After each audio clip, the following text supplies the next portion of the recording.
Ya, pastinya kita sama-sama berjuang untuk Palestin. Perjuangan ini pastinya tiada noktah dan kita harapkan ia tidak terhenti seperti sebelum ini. Ikut bermusim kerana kalau kita melaksanakan solidariti dari jauh itu lebih tepat.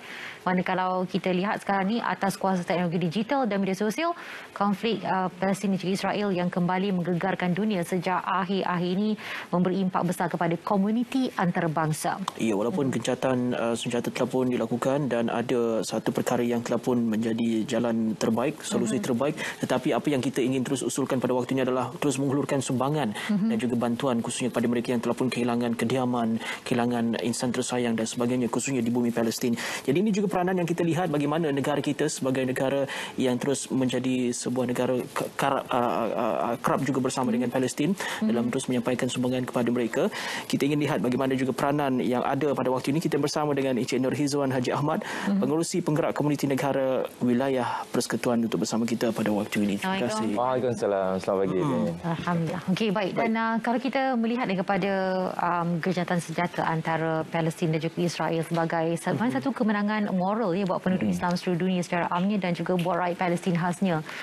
Gencatan senjata satu hal, tapi dalam masa ini sebenarnya itu Israel telah melanggar janji mereka.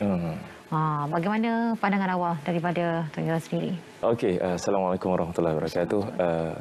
Kita tahu dalam konflik yang baru-baru berlaku di Palestin ini bukan satu perkara yang baru. Ini adalah ulangan-ulangan keganasan dan yang saya sebut sebagai pembantaian secara sistematik, secara concerted kepada umat Islam khususnya di Palestin. Jadi apabila 20 Mei lalu Perdana Menteri Israel Benjamin Netanyahu mengumumkan gencatan senjata secara unilateral. Unilateral ni maknanya dia sebelah pihak saja, dia umum sendiri ya. Diumum. Jadi saya rasa ini bukan saja kemenangan besar buat pejuang-pejuang di Palestin tetapi juga kepada mereka yang cintakan keamanan ya dan keharmonian di seluruh dunia. Jadi kenapa kemenangan ini terlalu besar ialah apabila sebuah aksi keganasan kita panggil state sponsored terrorism daripada Israel yang merupakan kuasa tentera antara 14 ke 20 yang terbesar di dunia. Dan kalau kita lihat Palestin dalam senarai 140 senarai global firepower tidak tersenarai di mana-mana tempat pun. Jadi satu kuasa besar yang telah disponsor oleh negara dia dan disponsor juga oleh negara besar lain seperti Amerika Syarikat yang ada package 38 bilion untuk pertahanan Israel. Tak termasuk 500 juta US dollar untuk dia punya defense missile system yang kita dengar selalu, kita baca Iron Dome ni.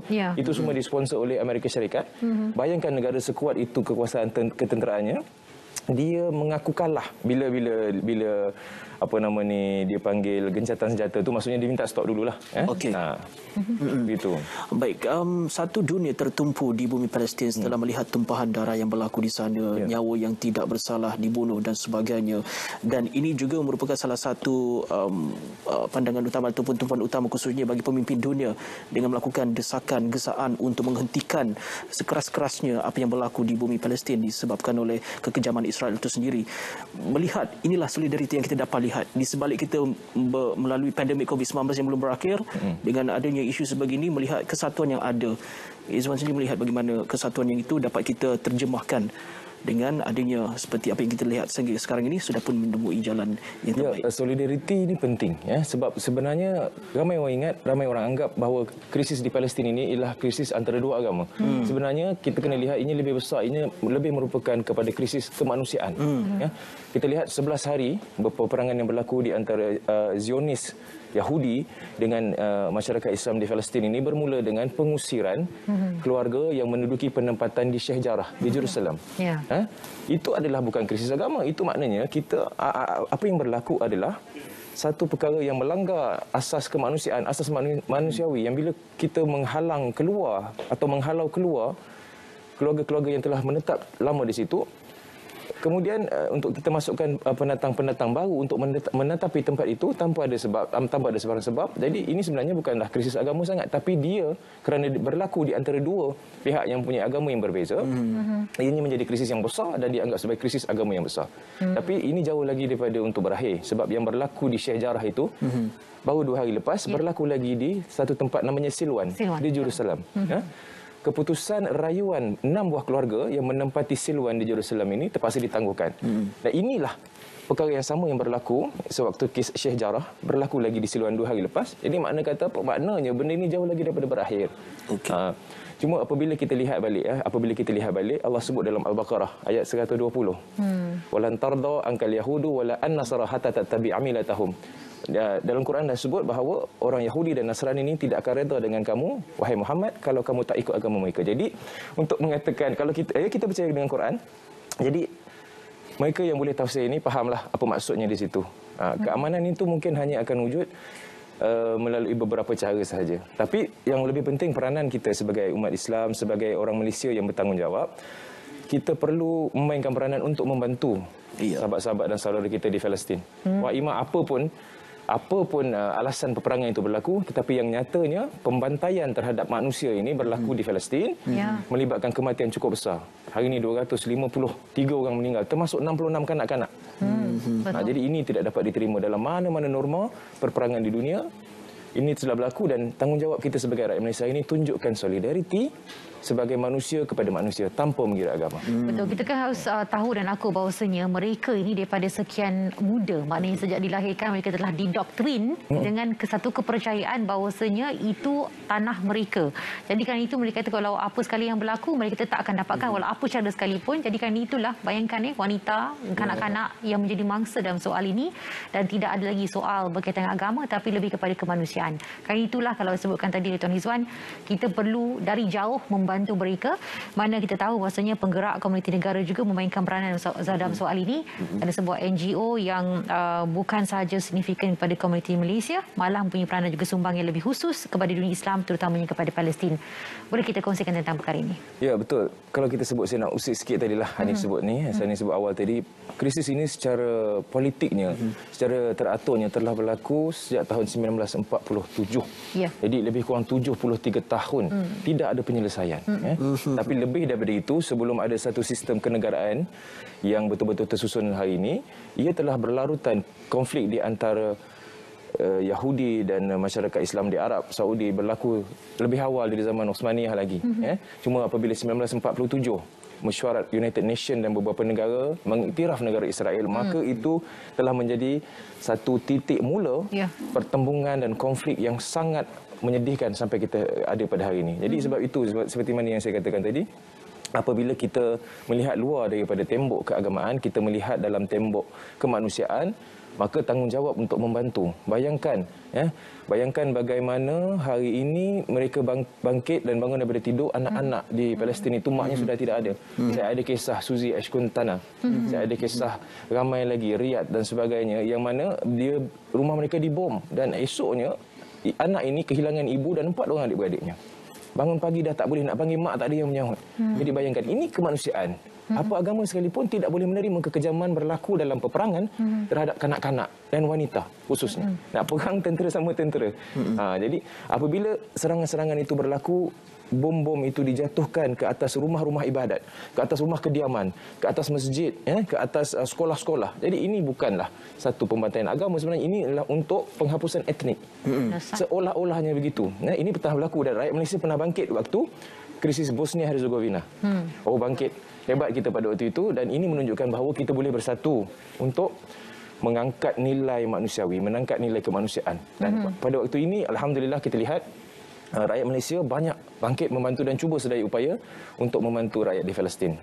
Bangkit bukan bermusim kali ini. Bukan, insya-Allah bukan bermusim, dan tak boleh bermusim, manusiawi dia panjang dan bayangkan 70 tahun kalau dia musim masih dibangkit, umur dia setahun, hari ini dah 70 tahun. Tak selesai lagi konflik ini. Jadi kena perlu prihatin, perlu cakna berterusan terhadap isu-isu ini. Ya, betul. Dan PKN sendiri memainkan peranan juga dalam hal ini untuk memastikan peranan itu dimainkan agar kata sumbangan-sumbangan yang disampaikan oleh rakyat Malaysia juga akan sampai ke sana. Boleh kita kongsikan lebih khusus apa yang digerakkan oleh PKN? Okey, alhamdulillah semalam PKN ini penggerak komuniti negara, penasihat kami ialah Yang Berhormat Datuk Haji Zuraida Kamarudin, Menteri Perumahan dan Kerjaan Tempatan. Jadi semalam telah dilancarkan tabung rayuan Palestin. Telah dilancarkan tabung rayuan Palestin di peringkat Kementerian Perumahan dan Kerjaan Tempatan, dan kami selaku NGO yang sering menyahut cabaran, seruan dan juga segala macam inisiatif yang berlaku ataupun yang dijalankan oleh Kementerian Perumahan dan Kerjaan Tempatan ini, kita telah mengambil inisiatif untuk menggerakkan kempen tabung rayuan Palestin. Okey. Sasaran kita RM1 juta.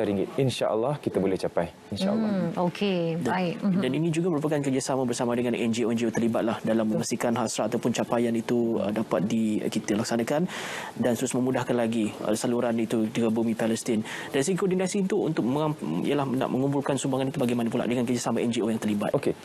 Sebagai NGO, penggerak komuniti negara, pengalaman kami dan kerja buat kami banyak berlaku di tanah air kita di Malaysia. Tetapi kali ini kami mau menjangkau, kita mau melangkah keluar negara untuk khidmat kita itu dapat sampai. Jadi untuk melakukan khidmat khususnya di negara-negara yang berkonflik ini macam Palestin dan sebagainya, kita kena bekerjasama dengan NGO-NGO yang telah berpengalaman. Jadi untuk ini kami juga bekerjasama. Saya sendiri telah bertemu dengan 2 NGO besar. Yang pertama Rose to Rose dan My Care. Ini pimpinan Dr. Fuzia Hassan. Dia ini merupakan salah seorang wanita yang bawa masuk dalam bot, pergi bersama-sama, dia panggil flotilla punya kes kalau ingat dulu, bawa bantuan makanan ke Gaza, tapi di tengah perairan ditawan oleh tentera Israel. Ini maksudnya pengalaman tu besar, sampai ditawan tentera Israel, pengalamannya besar. Dan kita juga bekerjasama dengan MAPIM melalui Dr. Sani Arabi yang bukan sahaja berada di Palestin tetapi berada di pergerakan mereka, jasa mereka, budi mereka ni telah bergerak hampir ke 40 buah negara dalam menyampaikan misi kemanusiaan. Jadi bila kita bertemu mereka ni, kita berkongsi sudah tentulah pengalaman-pengalaman mereka, apa yang telah mereka lakukan dan sebagainya. Dan selepas ini insya-Allah segala sumbangan yang kami akan dapat ini kami akan salurkan kepada mereka. Kerana ini antara badan-badan pertubuhan yang sangat amanah dalam melaksanakan kerja mereka dan ia memang sampai. Sebab saya tahu memang ada isu kutip-kutip hantar ke mana. Jadi orang tak ada jaminan. Jadi insya-Allah mereka ini diaudit dan sentiasa mendapat perhatian dan diiktiraf pun di peringkat dunia dan di peringkat tempatan. Jadi kalau kita pergi ke Palestin ataupun pergi ke Semenanjung Arab, dia Palestin di sini, bawah ni dia ada Mesir, dia ada atas Jordan, dia ada Syria dan dia ada Lebanon. Ada 4 negeri yang bersempadan, 4 negara yang bersempadan dengan Palestin ini. Pergilah di situ, kalau sebut Malaysia, insya-Allah mereka punya sambutan dan mereka punya sanjungan terhadap negara kita kerana budi dan jasa baik antara lain dilakukan bukan sahaja oleh pihak kerajaan tetapi NGO-NGO kita yang sudah lama bertapak di sekitar itu. Ya, betul. Tuan Izan seolah dapat membaca fikiran saya nak tanya juga pasal berkaitan dengan cakap-cakap orang yang mengatakan sumbangan yang diberikan sampai ke mana sebenarnya? Sampai ke tidak? Jadi itu telah perlu dijelaskan bahawasanya bersama-sama dengan NGO-NGO yang ada pengalaman dan diiktiraf itu yang paling utama sekali. Okey, dari segi perkongsian bersama dengan NGO tersebut, Bang Izwan, boleh kongsikan juga tak antara apa yang dikongsikan bersama dengan Tuan Izri, pengalaman mereka untuk kali ini, perbantuan kali ini yang mungkin cabarannya berbeza daripada yang sebelum ini. Maknanya sekatan pada awalnya disekat tapi akhirnya dibuka kembali. Selepas ini tak tahu apa akan berlaku. Apa perkongsian yang boleh kita bawakan bersama dengan para itulah sebab sebenarnya untuk kita masuk ke dalam mana-mana zon peperangan ini adalah sangat sukar, bukan sahaja di antara kerajaan dan kerajaan, pergerakan di antara rakyat di dalam negara pun sangat sukar, apatah lagi NGO pertubuhan-pertubuhan asing yang ingin masuk, kerana susah untuk kita beri jaminan keselamatan, susah untuk memberi jaminan keamanan, dan nak lagi kalau tengok bendera Malaysia ni, dia macam bendera Amerika mana dah. Jadi ada bahaya sikit kat situ. Tapi di sana memang sudah kenal lah. Jadi jenis-jenis bantuan sudah tentu, bantuan jenis makanan, bantuan jenis perubatan, bantuan jenis penempatan sementara. Sebab apa yang saya sebutkan, antara pengalaman saya berbincang dengan NGO-NGO ini, mereka telah membina bukan sahaja tempat untuk kalau dia bagi roti, contoh sana makanan ruji dia roti, mereka sudah ada kilang untuk buat roti untuk mereka edarkan. Kalau dulu di kebanyakan tempat pelarian perang ni duduk di bawah kemah, hari ini mereka sedang membina banyak rumah, banyak penempatan-penempatan yang sesuai untuk didiami manusia. Bayangkan. Jadi ini kepentingan dan keperluannya. PN ada tak buat pengkhususan, maknanya bantuan yang dikumpul ini akan diberikan untuk tujuan yang spesifik dan tertentu ataupun diberi kebebasan kepada NGO melihat kepada keperluan semasa? Bagaimana? Apa yang kami kumpul ini kami akan serahkan sepenuhnya untuk diuruskan. Cuma yang kami minta daripada NGO yang pergi ke sana betul-betul ini untuk mereka menghantar sedikit sebanyak laporan. Sebab kalau kita imagine, kita tak tahu keperluan ini berubah-ubah. Dia berbeza-beza. Kita boleh menyampaikan kegembiraan kepada sebuah keluarga di Palestin hanya dengan sekeping roti. Mereka dah cukup gembira. Bayangkan, dengan sekeping roti mereka happy. Jadi kita pun tak boleh memilih. Mungkin keperluan itu untuk dibeli makanan. Keperluan itu untuk dibeli ubat, untuk mencuci luka mereka. Mungkin keperluan itu diperlukan untuk beli batu dan simen untuk bangunkan semula rumah, bangunkan semula masjid, bangunkan semula sekolah untuk anak-anak mereka. Kita tak tahu. Jadi kerana seperti yang saya sebutkan tadi, bantuan ini walaupun bukan saja datang daripada Malaysia, datang juga dari seluruh dunia. Jadi mungkin tumpuannya lebih kepada untuk membangunkan semula institusi yang sangat penting yang diruntuhkan, yang dirobohkan masjid. Masjid di sana adalah institusi, bukan sekadar tempat semayang, pergi dan balik, tapi adalah institusi tempat belajar, tempat didik, tempat membangunkan individu, manusia dan insan di Palestin. Dengan bermulanya total lockdown pada 1 Jun nanti, kalau sebelum ini ialah kita boleh buat program di lapangan untuk mengumpulkan dana, sumbangan dan sebagainya, berhimpun bersama dengan komuniti dan sebagainya. Tapi sekarang ini ada batas tertentu dan tidak boleh berhimpun dan sebagainya, tapi sudah pasti ada perancangan alternatif lain untuk memastikan sumbangan ini dapat dikumpul dan dicapai. Betul lah. Ini pun salah satu cabaran. Kalau kita rasa kita dicabar di sini dengan PKP COVID-19. Banyak yang bersyukur, banyak yang marah. Marah dengan kerajaan, marah dengan diri sendiri dan sebagainya. Bayangkan mereka di Palestin berdepan dengan peluru hidup, berdepan dengan musuh yang nampak dan musuh yang tak nampak. Jadi begitu berat cabaran mereka. Jadi kalau tidak macam sebelum ini, Edwin, saya dan YB Zuraida sendiri, YB Zuraida Kamarudin sebelum merupakan ahli politik sepenuh masa, beliau adalah aktivis kemanusiaan. Beliau pernah sampai ke Afghanistan, pernah sampai ke Indonesia dalam banyak bencana yang berlaku dan pernah sampai juga ke Palestin. Saya sendiri pernah bersama-sama dengan pelarian-pelarian perang di Jordan, pelarian perang Syria. Saya pergi ke sana sebab itu kami tahu betapa sedih, derita, betapa air mata itu sudah tak bermakna bagi mereka. Dan sebab itu saya beritahu tadi, walaupun sekeping roti boleh bawa kebahagiaan dan senyum kepada anak-anak di Palestin, kepada anak-anak pelarian perang ini. Jadi untuk dulu boleh buat, sekarang mungkin agak susah. Banyak keperluannya kalau kita nak keluar ke sana kan. Jadi kita serah kepada kawan-kawan kita yang memang ada di sana. Tapi untuk menjawab soalan tadi, kerana kita sekarang ni kalau kita buat kutipan dulu, kita boleh pergi rumah ke rumah, syarikat ke syarikat dan sebagainya, bawa tabung. Semalam gimmicknya pelancaran tabung. Dan kita memang bagi tabung fizikal, tapi itu gimmick. Tapi sekarang ni kita ada banyak cara. Kita kepada mereka yang ingin menyumbang, saya suruh untuk sumbangkan kepada tabung Rayuan Palestin. Penggerak komuniti negara, kita ada bank BSN kita. Kalau saya boleh sebut secara ringkas nanti kita boleh cek baliklah. Ini Tuan Izzuan. Ini yang gambar seperti tunjuk ini adalah simbolik semalam. Ini pelancaran dilakukan secara online oleh Yang Berhormat Menteri sendiri di pejabat. Okey. Kita boleh buat sumbangan melalui bank BSN Penggerak Komuniti Negara 141254 1100029417. Kalau tak sempat salin tak apa, pergi ke Facebook Penggerak Komuniti Negara Rasmi. Di situ ada maklumat. Kalau nak lebih mudah lagi, pergi ke sumbangan.com/Rayuan Palestin. sumbangan.com/Rayuan Palestin. InsyaAllah kita doa mudah-mudahan bantuan yang tuan-tuan dan perempuan sampaikan ini dikira dan dianggap sebagai amalan, pahalanya pahala sama seperti pahala berjihad, insyaAllah. Kerana untuk kita bantu betul-betul mereka di Palestin. Sasarannya 1 juta. Sasarannya 1 juta, insyaAllah. Doakanlah supaya kami berjaya capai sasaran tu. Itulah dia, dalam masa terdekat harapnya begitu. Supaya dapat bantuan tu dapat sampai pantas ke sana dan dapat mereka melakukan apa yang sepatutnya kepada NGO ini untuk diserahkan untuk melakukan apa yang sewajarnya di Palestin. Tapi dalam masa yang sama juga kita dah berikan platform bagaimana untuk caranya membantu. Harapan kepada rakyat Malaysia keseluruhannya, sebab mungkin ada yang berpandangan, dia kata bila sekarang ni bila dah nak tutup lockdown, mereka pun tak ada pendapatan sangat, nak bagi sumbangan pun susah dan sebagainya.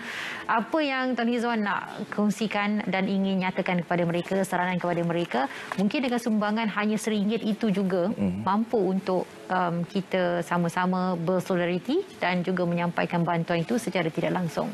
Itulah ni Edwin, macam saya bagi tahu tadi. Kalau kita rasa kita ni susah di Malaysia, kita bayangkan dalam kesusahan kita di Palestin bukan tak ada COVID-19, ada. Mereka terpaksa berdepan dengan COVID-19, mereka terpaksa berdepan dengan peluru-peluru berpandu yang datang daripada Yahudi Israel. Meletup, tak kira masa, tak tahu bila, tak ada warning, tiba-tiba datang meletup. Jadi kalau kita rasa kita susah, kalau kita boleh macam disebutkan tadi, sumbanglah wahimah walau RM1 sekalipun. Kalau tak boleh, tuan-tuan dan perempuan, saya nak seru, Palestin sekarang ni tengah menunggu kita. Setiap malam dalam munajat manusia, rakyat di Palestin, insan di Palestin, dalam doa mereka doa, mereka mohon agar esok mungkin adalah sekeping roti atas meja anak mereka. Akan bolehlah dibangunkan semula sekolah tempat anak mereka belajar, masjid tempat institusi mereka belajar. Kalau tak boleh, selemah-lemah jihad kita pada hari ini, doakan mereka. Bacalah kunut nazilah ke apa-apa. Itulah selemah-lemah apa yang kita boleh lakukan. Sebab inilah pada saya doa, permintaan, permohonan dan munajat rakyat Islam di Palestin. Kalau kita rasa susah, janganlah. Kita bersyukurlah patutnya hari ini di Malaysia.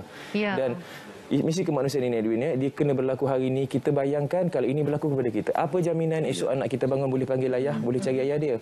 Begitu yang berlaku di Palestin. Jadi kalau ini tak cukup untuk menjentik hati dan sanubari kita tak tahu jenis manusia apa kita ni, insan apa kita ni. Ya. Jadi di ruang masa yang ada ni kan, kita nak bagi peluang juga Tuan Hizan untuk mengubah pandangan masyarakat kita yang mungkin mempunyai pandangan yang tertentu. Contoh dia katakan, tak apa susah, dia kata, pagi je lah. Boleh sayang. Tak payah susah ni hari-hari nak menghadap kata letupan demi letupan, pembunuhan demi pembunuhan setiap hari di Palestin. Ini sebagai satu perjuangan yang ingin kita sampai kepada rakyat Malaysia keseluruhannya yang mempunyai pandangan sebegini, agar mereka ubah bahawasanya perjuangan ini satu benda yang sememangnya akan berlaku sampai bila-bila. Silakan Tuan Hizan. Ya, ini merupakan satu perjuangan yang panjang. Apa yang dijanjikan kepada kaum, yang dipercayai dijanjikan kepada kaum Yahudi dalam pembentukan negara Israel. Sebab sebelum ini, Israel ini bukan sebuah negara. Sebelum 1947 dan sebelumnya, mereka ini bertumpu di kawasan East Europe dan Central Europe. Mereka tidak ada. Tapi hari ini mereka diberi tempat. Dan you bayangkan hari ini kita balik rumah, tiba-tiba ada orang duduk dalam rumah kita. Dan dihalau kita keluar, apa perasaan kita? Tidakkah kita mahu mempertahankan rumah kita? Ini dari segi kecil, ini dari bentuk kecil, tapi kita bayangkan itu baru rumah.